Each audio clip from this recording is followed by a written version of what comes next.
So grateful that we were able to host the senator today and that so many of you have come out. We are able to do our programming through the enormous support of our sponsors and our members, and I want to thank Search Management Hospital for their support throughout the year as our Presidential Circle sponsor. You'll see slides running also of our benefactor level sponsors and members, and we're just so grateful for them. I want to recognize a few board members that I have in the room. Chamber Board Member Sarah Allison, Christine McGraw, and Kevin Skeek is also here. Thank you for your service to the Chamber. I also want to recognize elected officials that are local.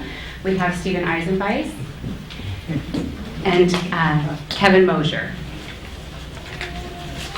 I know we have some faces in the audience of our recent award recipients. Petro Marine won Business of the Year award at our annual gala.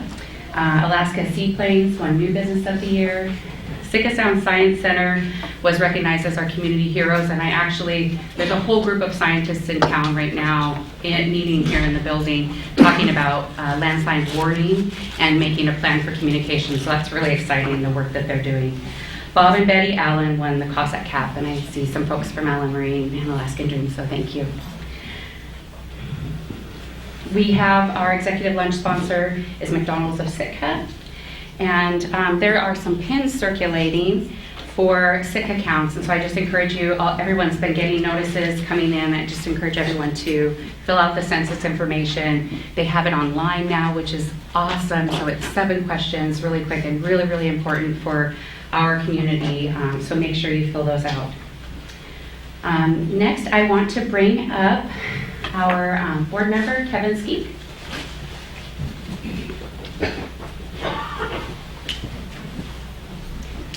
Thank you, Rachel. Good afternoon. How are you? All right, so here we are. Lisa Murkowski, Alaska's senior U.S. Senator, is the 3rd generation Alaskan, proudly serving as the first Alaskan-born senator. Since joining the Senate in 2002, Senator Murkowski has worked tirelessly for Alaskans and earned a reputation in the Senate for her ability to work collaboratively and across the aisle to reach common sense solutions. She is married to Vern Martell, and they have 2 grown sons. Lisa loves spending time in Alaska outdoors. She is an avid skier and has hiked on glaciers, enjoys fall duck hunts, and has a pretty impressive king salmon mounted on her office wall, actually. So, it is my pleasure to go ahead and introduce you, Senator Lisa Murkowski.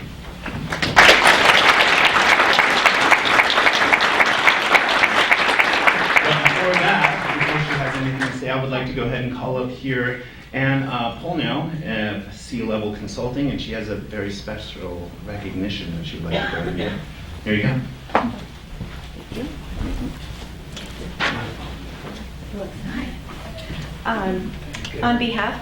Hello everyone. On behalf of the American Cultural Resources Association, I and my colleagues would like to present to you Honorable Senator Lisa Murkowski, the Board of Directors Award in recognition of your leadership and support of important legislation impacting the cultural resource management industry.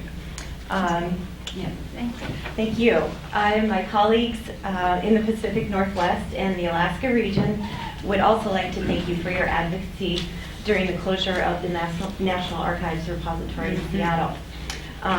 In a bipartisan manner, Senator Murkowski joined fellow officials of our region to petition the Office of Management and Budget to follow established public protocols in slating this building for closure.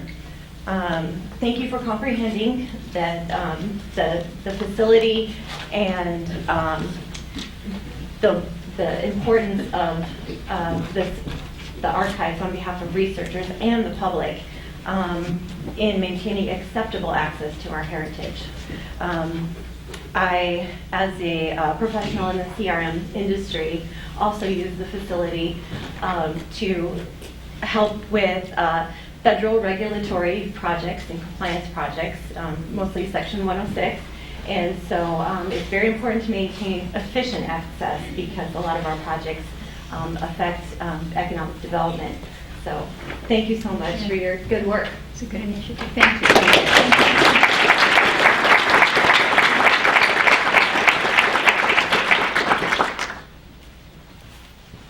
So, can everyone hear me in the back if I use just this? You're good?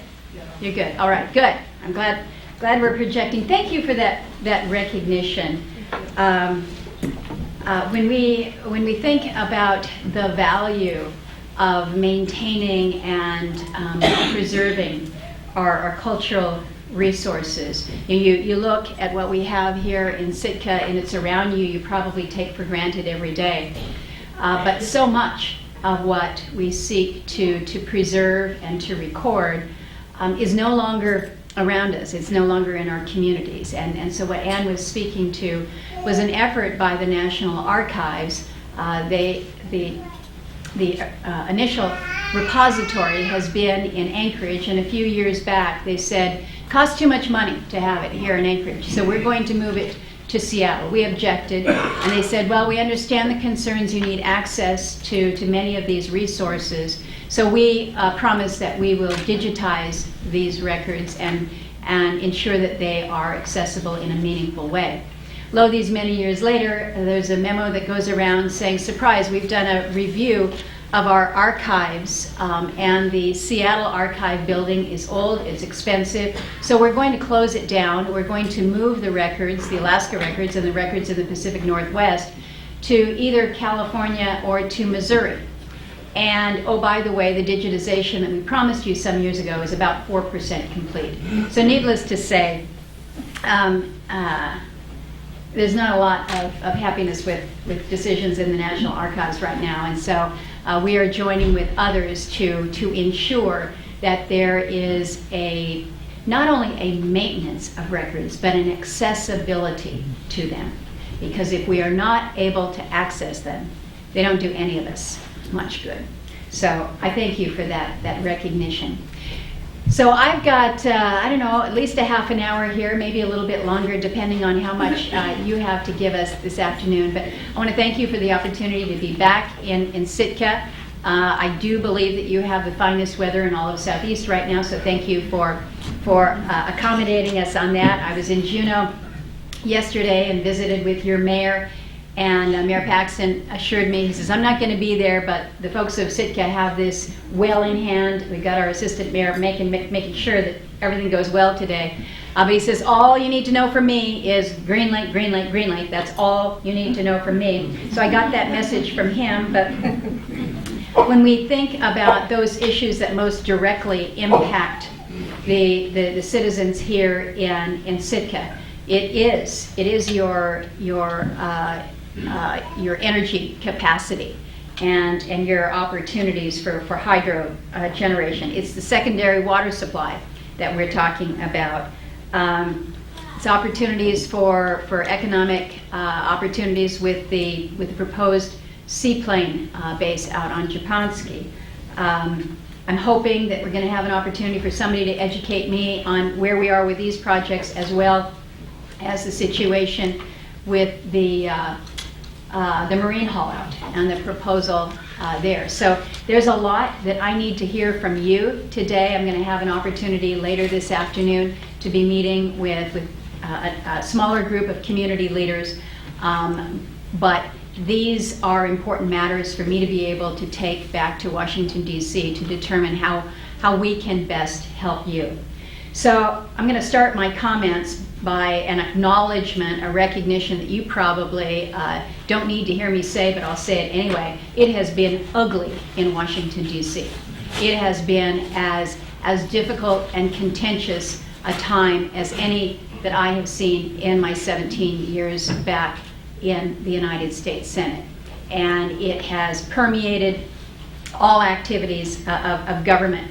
I spoke to the state legislature yesterday, and I began my comments with a remark from my old friend John McCain. And John had a pretty sarcastic sense of humor, but he used to say, it's always darkest just before it goes pitch black. And when you think about that, that's kind of the mood and the mentality that many of us had as we were dealing with an impeachment process that was as divisive and as partisan as anything that you can possibly imagine.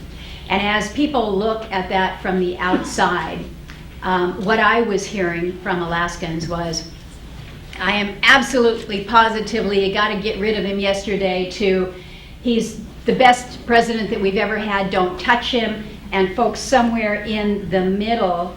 But everyone's saying, would you please not forget that we sent you back there to do work too?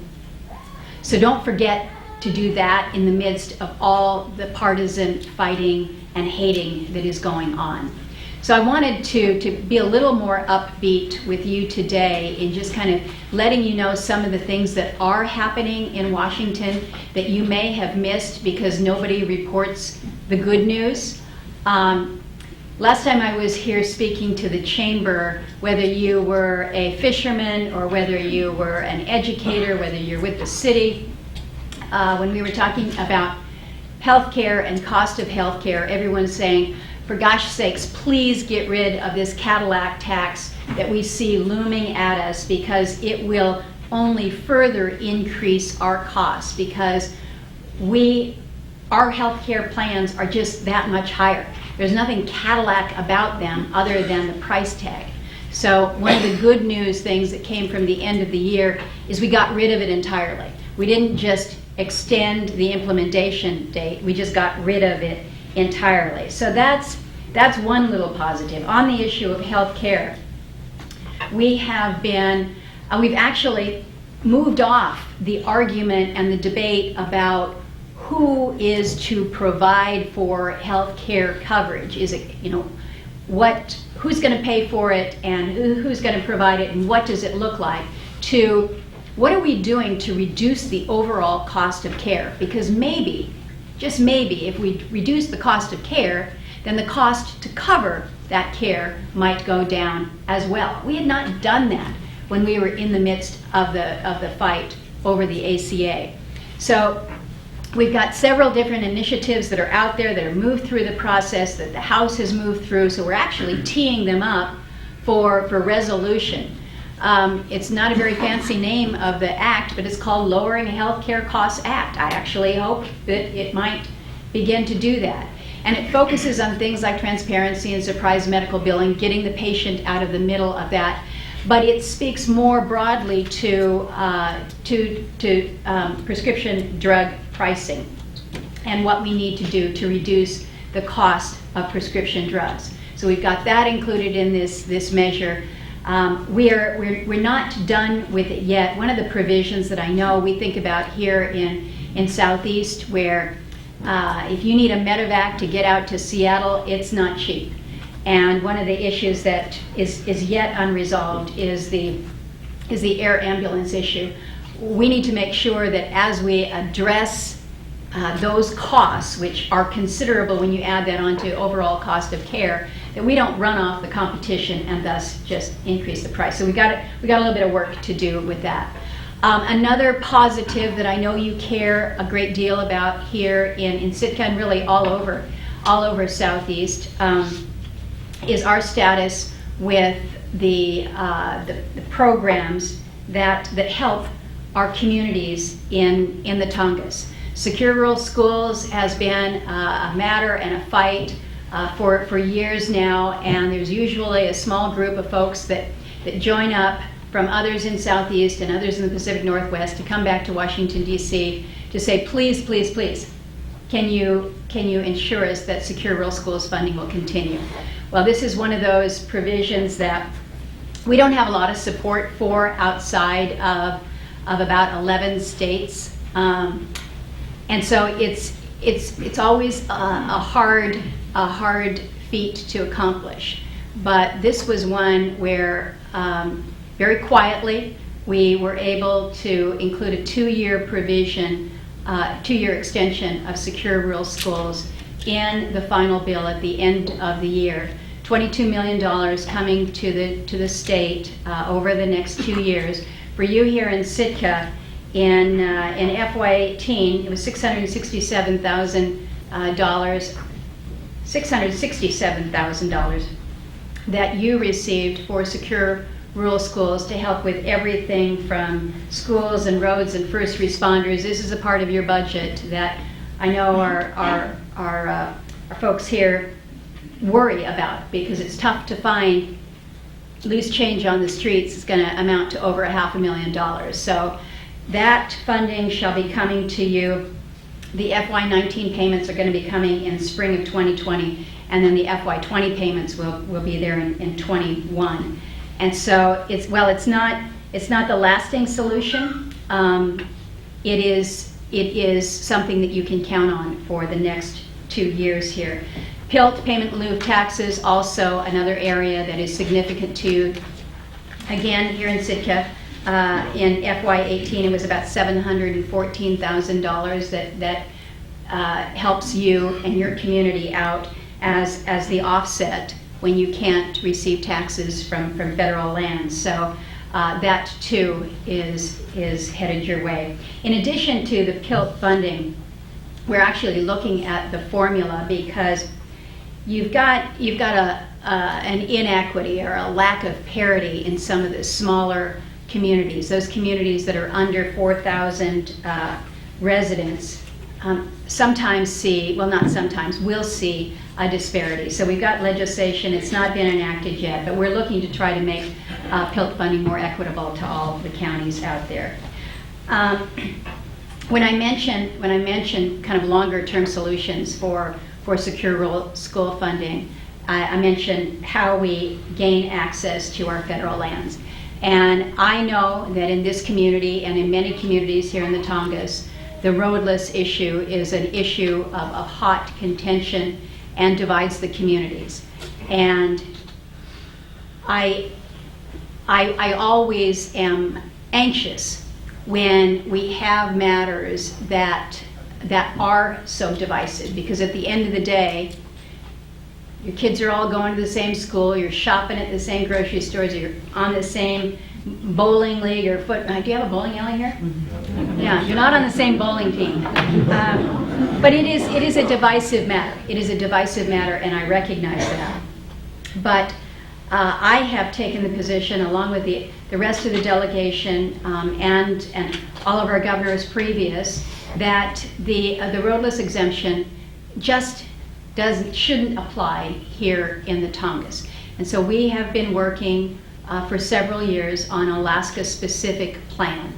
And that process has gone through, comment period has concluded. The Department of Agriculture, the Secretary, will be making a determination sometime later this year. But I think it's important to state that, certainly from my intentions, this is not about making sure that we have access to clear cut every acre of the Tongass. It's not that way. It's not intended to be that way, and it won't be applicable that way. When you combine the national monument and the natural setting land designations, over 13 million acres of the Tongass are already explicitly restricted from resource development or required to be managed as roadless areas. That doesn't change. That's about 80% of the forest. And then on top of that, you still will have, if there is a complete exemption on lifting the roadless, you will still be required that all development projects, any development projects, would have to go through the federal regulatory processes that are in place, comply with all existing laws and regulations. So none of that goes away. And I just want to assure folks that as we're talking about access, it is not for timber exclusively or mainly or solely. It is limited timber harvest, but it is also for access to other opportunities, whether that maybe that is a road, maybe that is mineral access, maybe that is tourism access, but it is access to the areas around us. And I respect greatly the voices of the people who will weigh in whenever any project then is advanced. To be able to say that is not one that should proceed because of, and outline the concerns from the communities there. So I just want to reinforce that an exemption is not going to be this wholesale devastation of the Tongass. It's just not possible given the protections that we have in place and that will stay in place. When we're also talking about access, as I mentioned, I was in Juneau, and there wasn't a single conversation that I had, not a single conversation, in discussions about health care with the Alaska Primary Care Association, with educators, with mayors. Everybody is talking about the situation with our marine highway system. And you cannot talk about access in this state without recognizing that in this part of the state, so much of what happens with commerce, moves on water. And so a sustainable, viable marine highway system is a priority and has to be a critical priority. Now, I don't have, I thank you, this is a big deal.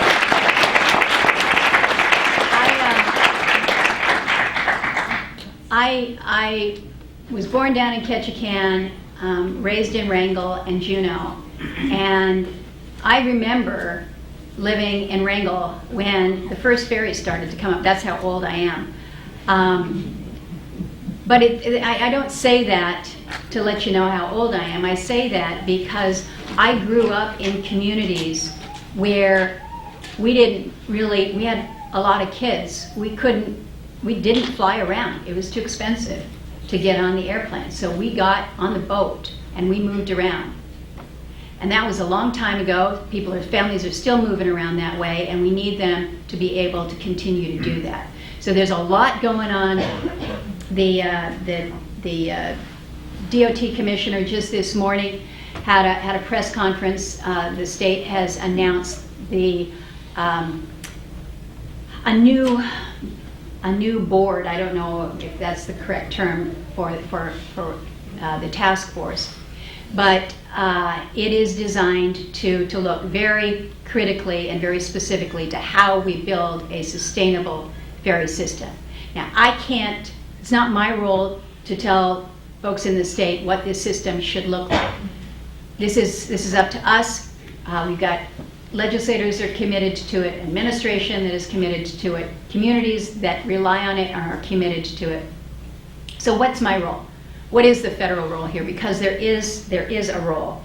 And one of the things that we've been working to do is kind of cut through some of these federal requirements and regulations that might hinder the effectiveness or perhaps drive up the overall cost, which again, that makes it not sustainable. So whether it's issues working with our Coast Guard, whether it's working with CPB, Customs and Border Protection, we've been working closely with the state, we've been working with the federal agencies to ensure, for instance, that Prince Rupert still remains a link to the road system, because you've got to have that land link to ensure that you've got this system that will continue for the residents here. But we're also focusing on ensuring that whatever the structure is, that the federal funds that come from highway transportation dollars will continue to support the vessel terminal and vessel construction accounts, because we don't want to be in a situation where we're working to get federal dollars that come your way, but you've designed perhaps a little bit different system than we have now. And if you don't have definitionally a nexus so that it is a transportation system, if it's not viewed that way, if it's kind of one system over here and one system over here, we may be losing out on opportunities for federal resources. So we're trying to work very closely with this. The other thing that we've been working on is we have been stalled out for years on Buy America waivers, requirements that have come in place that have limited our ability to provide for some of the necessary parts for the Marine Highway System and IFA. IFA has been just practically stalled in the water because of these limitations. I just got word this morning that they have approved, the executive has approved the waiver, the Buy America waiver for AMHS and IFA. It's the first Buy America waiver that has been granted by this administration. So this is no small feat. What this will mean, apparently there's a 15-day comment period now that begins today. They just laid this down in the CFR for comment. And so I have asked, what does that mean in terms of timing as to how soon we can get moving with this? Because this has been an obstacle for truly years now. So that's some good news for us, but it sure took a long time to get there. One thing that I want to share with you is we talked a lot about a big old, $1 trillion infrastructure bill. You're not going to see that. What we're working on is a new highway bill. It's moved out of the committee of jurisdiction. It's a 5-year highway bill. It's about I believe it's about a 28% increase over the last 5-year highway bill that we've had. So this is going to be important to us. Contained within that is about $86 million for ferry and terminal construction for FY21 that will, again, be helpful for us. But as much as the resource is helpful, is having the certainty of funding for 5 years going forward. So often what we get is a 1 or 2 year funding certainty, and it's really hard to do anything that might closely resemble planning. So that's an important thing for us. So making sure that we're moving on the highway bill is going to be important to us throughout the state of Alaska. Other thing that I wanted to touch on as we think about our coastal communities, we've gotten a lot of feedback about NOAA's proposal to designate just an enormous area of Alaska waters, including, when you include all of Southeast Alaska as critical habitat for Mexican humpback whales. This is a threat, not just to this community, but all throughout Southeast here. And it's interesting, they've applied for this critical habitat designation, but again, these are Mexican humpback whales that are the threatened whales. The whales that we see in our waters are whales that go back and forth between Alaska and Hawaii. I joked yesterday, it's like all good Alaskans, we go between here and Hawaii. But it is something that we should not just say, well, it's a different species, so we're going to be okay here. I don't think that we should look at it as anything less than a very considerable threat to our opportunities here to fish, to recreate. So in November, we asked for an extension of the comment period, increased consultation with the state, and then what we're pushing for now is just an explanation as to why Southeast Alaska shouldn't be excluded from the designation entirely. So we're going to be pushing hard on this one. I think we recognize that when you're not using best science here, you're going to get bad policy that has implications and unintended or perhaps intended consequences that I just fear for. So I really appreciate the feedback and the effort that we've seen coming from residents all throughout Southeast on this issue. So agency pays attention to that, and we appreciate that. Just a couple more things that I want to hit on, and then we can go to questions and answers, because I think that's a far more entertaining part of the discussion anyway. When we get back to Washington this next week, I'm going to be introducing an energy bill. I am in my 6th year as chairman on the Energy Committee, and I have taken great pride in the fact that every single energy bill, lands bill coming out on the natural resources side that we have moved has not only been a bipartisan bill, but it has been a hugely bipartisan bill. And we demonstrated that last year, just about a year ago, when we moved forward a package of 120 different lands, resources, water, conservation bills wrapped up together in one lands package. It moved out of the Senate 92 to 8, and then went over to the House. The House, which had changed hands by that point in time, so you now had new leadership over there, and every reason to turn that package around.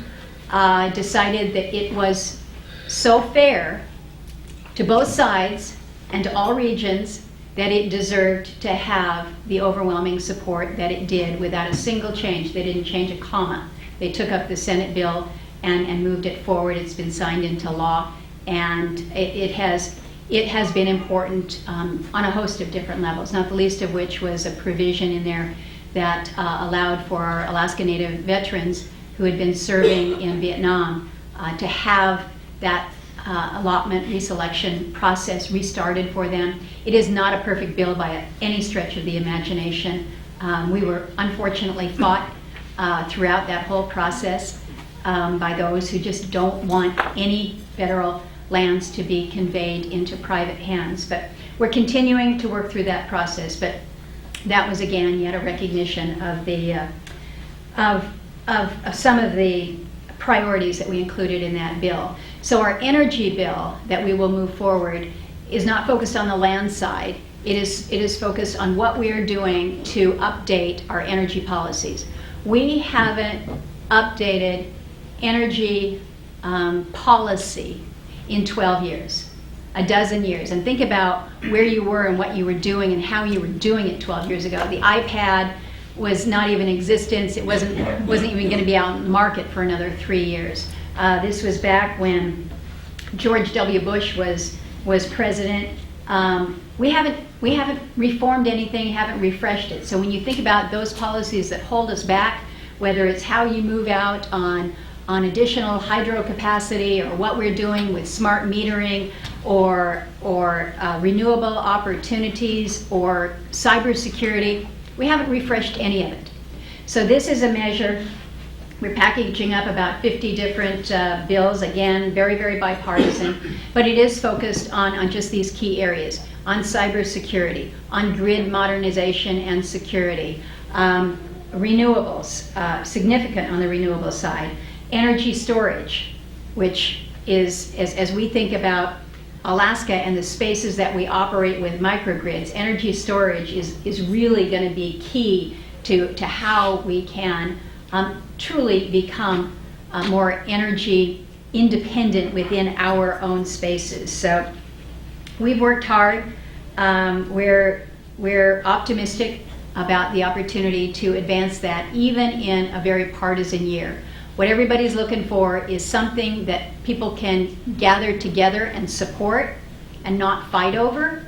And so they're looking to the Energy Committee for that kind of guidance. Another bill that I'm working on that I think you would appreciate is something that we call the Blue Globe Act. And it's an acronym, and I don't even remember what the B and the L and the U and the E are.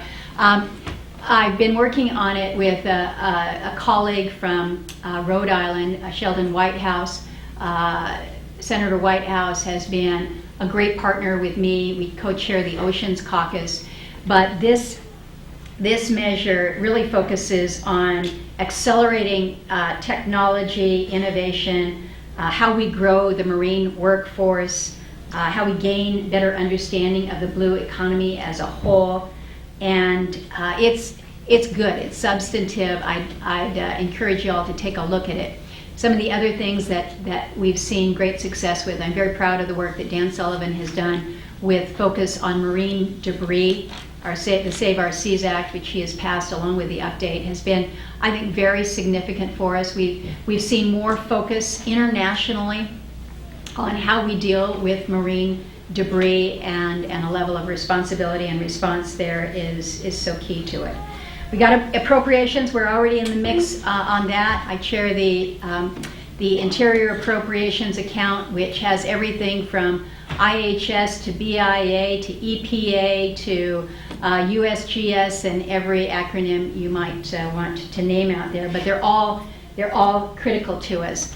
It was announced earlier that next door you've got the team working on landslide monitoring. Those funds and those supports and that focus came to us through the appropriations through USGS. So we're working on everything for funding for fisheries observers, surveys. We've got significant increase for the Pacific salmon treating.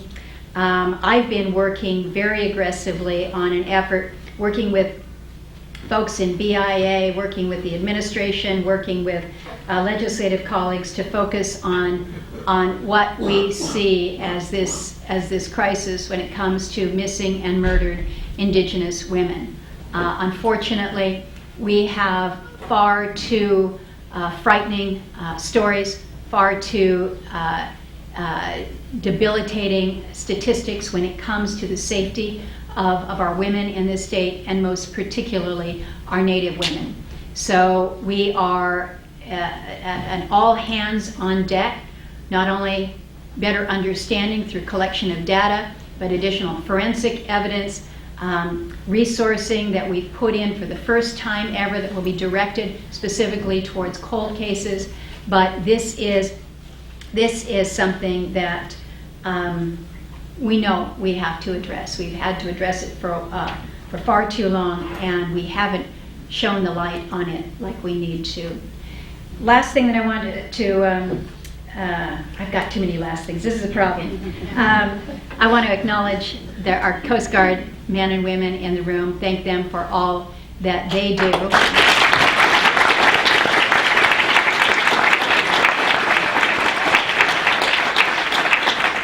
Was not a good year for them when we were all in the midst of the government shutdown, and they were working, they were taking care of all of us, and they were not getting paid. That was also not a good time for us from a governance perspective. So the plan this year, the goal this year is no government shutdown, and making sure that in the event that there ever is, that those like our fine Coast Guard men and women are not the ones that are penalized. I thank the community for being there as good neighbors, but we just shouldn't be in that place ever.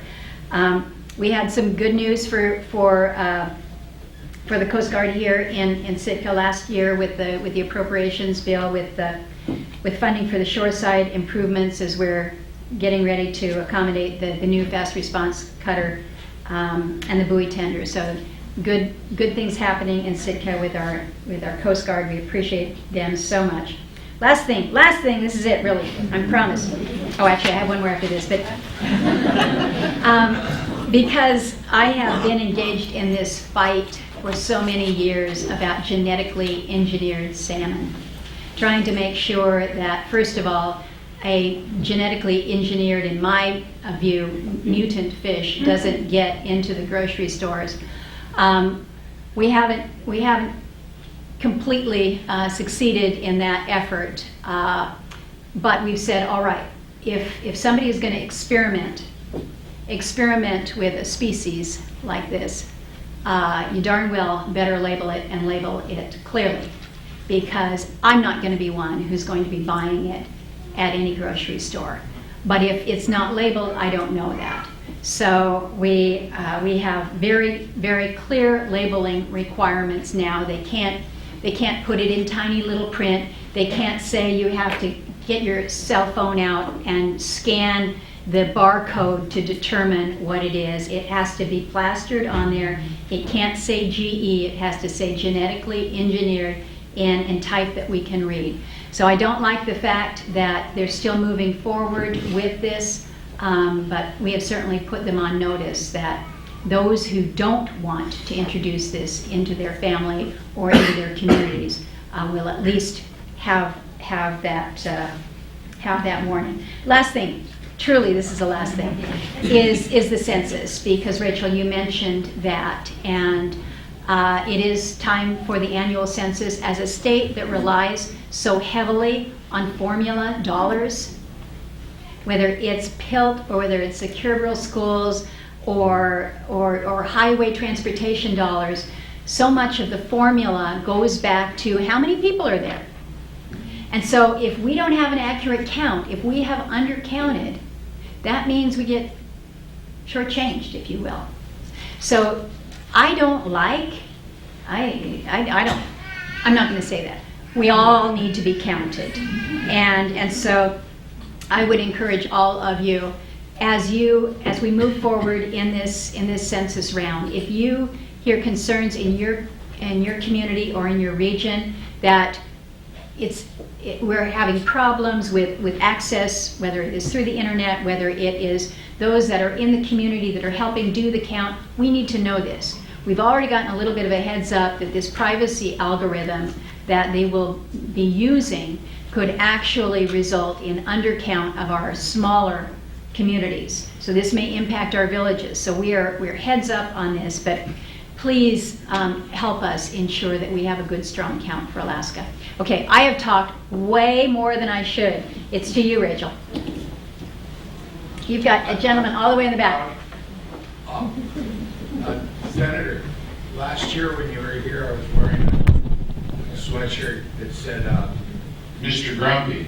And I want to tell you, you were the only person that ever saw that, except for one little 6-year-old girl. But I'd like to ask you about what's going on with federal overreach and abuse of the Endangered Species Act. Our gear group and others lost significant amount of fish. I'm the president of the Alaska Trollers Association. It's the largest fishing organization here in Southeast. And we lost fish over southern resident killer whales that don't come up here, who eat, according to NIMS, Puget Sound king salmon that don't come up here. And they want to also, besides the humpback whale critical habitat, they want to do a southern resident killer whale critical habitat here in Southeast. And they want to declare a mixing zone for western stellar sea lions between Icy Point and the White Sisters. It's abusive. Anybody that's out here that fishes or runs around in a boat knows there is no dearth of stellar sea lions out here. So what's happened with the misuse of the Endangered Species Act is hurting the economies of our region. And I'm not opposed to the Endangered Species Act, but is there anything you can do to rein in some of the federal agencies that are beating our economies to death over this? Well, I appreciate you raising the issue, because when we see, for instance, the discussion about the humpback, if in fact the numbers are low and threatened with the Mexican humpback, then let's address that. But if these are not Mexican humpback, then we shouldn't be making that assumption that all humpbacks are the same. So this is something, when you mention the Endangered Species Act and the use and abuse of an act, the ESA is there for a purpose. I support it because I think that we need to protect those species that truly are threatened. But let's make sure that we are basing these decisions on true science and the data that is out there, rather than perhaps another motivation. You've all heard the stories. I don't need to give examples, but sometimes if you're looking to stop a project, the first thing that you might do is look around to see if there is anything that might be considered endangered, because that's a pretty good way to slow things down and often stop things. That's not what the endangered species was designed to do. You asked the question about what can be done. The Environment and Public Works Committee, this is a committee that I don't sit on, has jurisdiction over Endangered Species Act. I know that the committee has actually been looking to the act itself. We have not, I don't believe that we have done anything with regards to the act in terms of refreshing, updating, just making it more practical in its application since it became law. So they're looking to that. It's controversial, certainly, but I think we need to be honest when we are when we're looking at these designations to ensure that the decisions that are being made are made on the good, sound science and data. And that's why when I think about the appropriations accounts that I'm involved with, making sure that NOAA has the resources that they need, making sure that our agencies that are involved with the collection and the data and the analysis have the resources. They don't have a lot of advocates in Congress for that funding because it's just kind of quietly done. We all need to be advocates for that because otherwise it is too easy to use for other purposes what is a good and reasonable effort to protect species through the Endangered Species Act. So we have to do it right, and you do it right with science. I don't think you're so grumpy, but I do remember the T-shirt. Thank you again for being here, Senator. It's a pleasure to see you again. My name is Min McConnell. I have my housing hat on at the moment, the Sitka Community Land Trust co-executive director and a realtor with Remax Baranoff Realty. Housing is on my mind a lot these days. And so I've written my question here. Providing affordable, attainable housing in Sitka is a recognized challenge for our community. With the coming expansion of the Surge Med Edgecombe Hospital and the new Coast Guard ship coming to town, the need for housing may be beyond what the community will be able to provide. How can the federal government help ease this situation? Yeah, there's a couple things that we're engaged with. I've been working to help increase HUD appropriations for Native American housing block grants. That's one area. We're also working to expand and improve the low-income housing tax credit. As an aside to all that, we're also working on increasing federal resources to deal with the levels of homelessness that we see, unfortunately, all over the state, all over the country. I will tell you, ma'am, as I travel the state, we've kind of changed the conversation. It's interesting because it used to be you go into just about any community and you say, what's your number one priority? The cost of energy. We just can't deal with the cost of energy. Now we're at that point where it's housing because folks don't have the housing to be in to complain about the cost of their utilities. And what it is doing, it is limiting our ability to attract the professionals that we need, whether it is in the healthcare sector, whether it is teachers, whether it's law enforcement officers, whether it is behavioral health specialists. They look to the community and say, lovely, but if I can't afford to live there, why am I even entertaining to accept your offer? So this, in my view, has risen to a level of priority that I, in fairness, had not anticipated. We've just been so focused on what we're doing to reduce the cost of energy, what we can do to move towards renewables and cleaner energy opportunities, what is more local. But we have got to focus on the housing side. I have been a huge proponent of what we have up in Fairbanks, the Cold Climate Housing Center. It's not just for cold climate, it's for efficient housing. And you need efficient housing when you have a normal day in Sitka here, where you've got winds and rains and mold and all matters of issues that either cause you health complications or just cause you higher bills. So we have more that we have to do on the housing side, but it is so knit in to every other issue that we're facing in the state right now. When I'm out in the smaller rural areas, they'll say, yes, we have a public safety problem. Yes, we have no public safety here at all.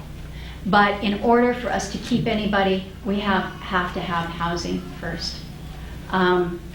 So this is an initiative that I have suggested we need to bring in all of the departments. And when I'm talking about the departments, you need to have the Secretary of Education, not just the Secretary of Housing, but you've got to have education, energy, transportation, because they are health and social services, because they're all part of this bigger problem. I haven't given you a specific answer other than that we are fully in on this as a priority, because it is holding back our opportunities for growth in a community when there is no housing available. Thank you. I'll be in touch. Yeah, thank you. Senator Murkowski, Mary Miller, Superintendent of the National Historic Park. I've got a document that I would like to share with you, if that's okay. And you probably haven't seen this or ones like it, but you are largely responsible for it. And for that, I thank you. It's a little wet because we have a little mishap at the table. Oh, great. But sorry about that.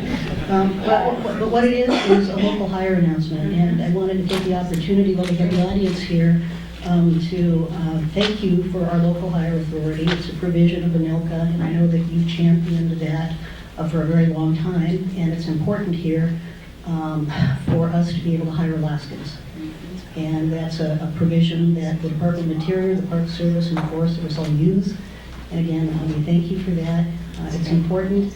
And what we're doing right now is I've got an open announcement for several positions for our summer seasonal rangers at the park. And the authority that the Senator has championed for us under ANILCA is a provision that allows us to hire Sitkans specifically, as opposed to competing nationally for these jobs. So it's a great opportunity, and perhaps you can explain that better. But thank you. This is good news, Mary. Thank you. Okay. That's yours. Okay. This is really good news. Thank you for that. We talk about Alaska Hire all the time. The reality is our Constitution is very limiting in our ability to actually practice local hire. It violates the Commerce Clause, and so we talk about making sure that we are able to hire locally. When you go through the federal hiring system, though, it doesn't allow you, as Mary says, to be able to tap into your local expertise here. And so some years back, we included a specific law that would allow for local hire through ANILCA, through the Alaska National Interest Lands Claim Act. So it's very specific to Alaska. It is specific to certain agencies, and the National Park System has been able to utilize it probably better than most of the other federal agencies. So this is what it's supposed to be about, not bringing someone who has gone through the online site in Maryland, and they happen to be from Iowa, and they've always wanted to come to Alaska, and a park is a park, right? And then they get here and they realize, wow, it's expensive to live here. Plane tickets back home to Iowa are really expensive. And oh, by the way, I know nothing about the history and the culture of this area. Why would we not want to hire our own local experts? And that's what this law allows us to do. So that's good. I've already got a job, but Park Ranger 1, GS5, go for it. Thank you, Mary. I'm Senator Tori Curran. Thank you for the opportunity to ask you questions. First, I want to thank Alan in your office, because it seems like every time I call, even if it's several times a week, he always answers and he's always great. So I'm going to share that with you. yeah, he deserves a pat on the back. Yeah. In the spirit of bipartisanship, I'm wondering if you would support the Homeland Security Improvement Act. I think last time I talked to you at the chamber luncheon, I had just gotten back from Tornillo a couple of years ago. And this summer I went to Clint and saw what we're doing to children and families at the border. And I know you had shared some concern about that, but things are getting worse. And this would provide kind of a ombudsman position that would look at this division and get their have some oversight that's outside of the agency. So I'm wondering if you are familiar with it, how you're working on keeping things better at the border with this family separation and the trauma. Thank you for the question, Tori, and I will look specifically to that legislation because even though the issue of family separation is not necessarily a front page of the news right now, the reality is we still have numbers of families, of children that are coming through borders and are being separated or have been separated from their families for long periods of time, and how we ensure levels of protection and really levels of humanity are very, very important. I'm not familiar exactly with this specific act, so I will look to see if it is kind of the ombudsman type of an approach. But that level of oversight is important, not only from an immigration perspective, but really how we are conducting all of our operations at the border. There's different levels of government responsibility in the role that we have. You certainly have an enforcement piece of it, but you also have a reality that you have policies in place that are perhaps not as unified as one would want, where we have people who fall through the cracks or perhaps are not treated in a way that I think best reflects who we are as Americans. So again, this is something that has kind of been pushed to a back burner, but it doesn't mean that we're not following what is happening with the policies. It seems that we have a tendency around here to just become aware of these things when there's just a bad news story or some real tragedy. And we need to remember every day that we have families who are seeking to come to this country for all the right reasons, and how we support them in ways that are humane and within the law are important. I want to just segue off your question.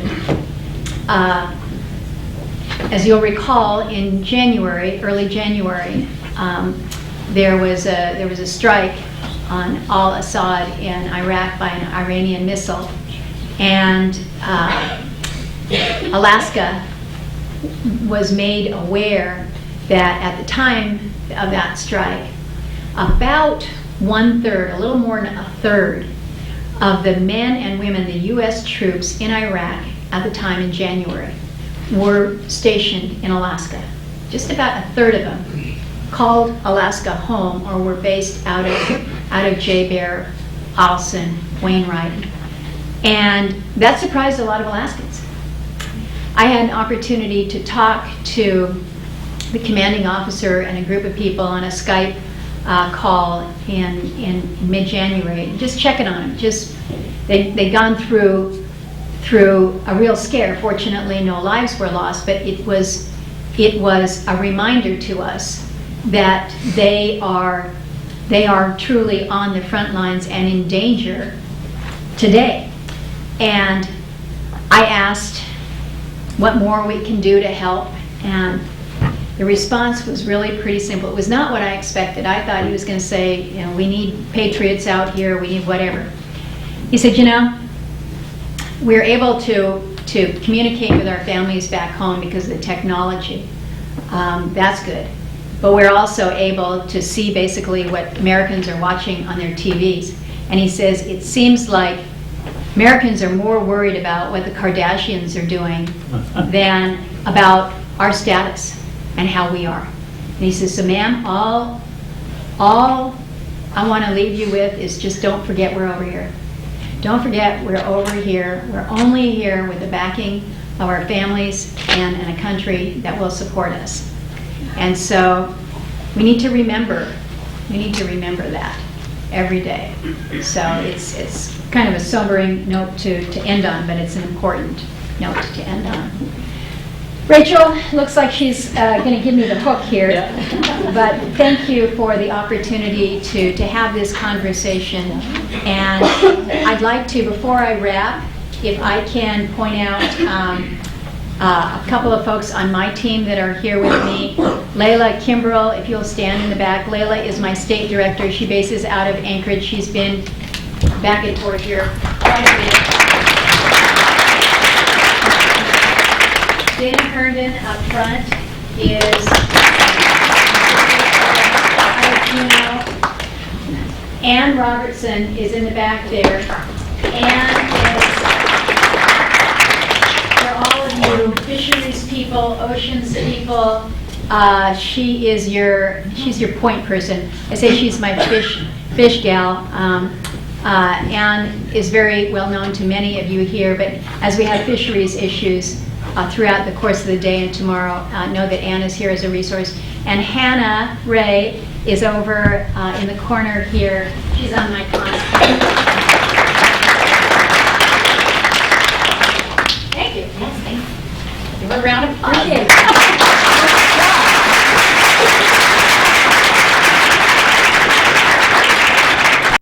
Yes, and thank you, Senator, for taking the time to come into Sitka and also the time that you're taking this afternoon to hear about specific issues to our community. We really appreciate that and your understanding of our unique challenges within Southeast Alaska.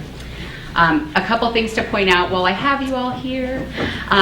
Our Shop Local campaign with the Silver Saber, we have some information for advertising for that. Encouraging everyone to shop local, shop Alaska local, and keeping the money within our state and within our community is so important.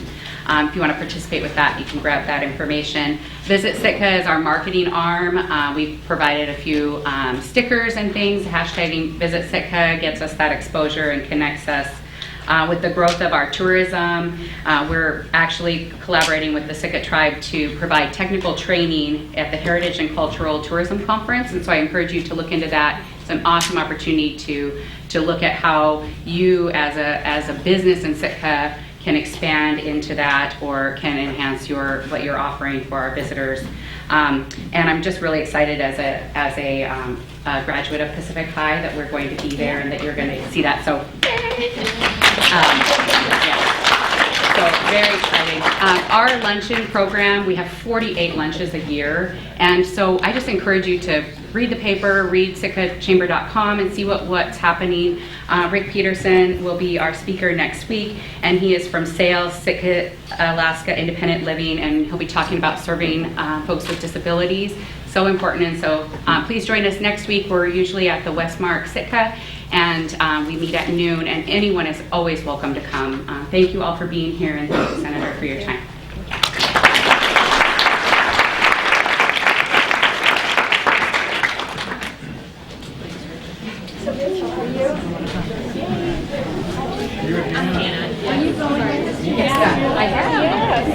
Good to see you. Nice to meet you. I like your It's very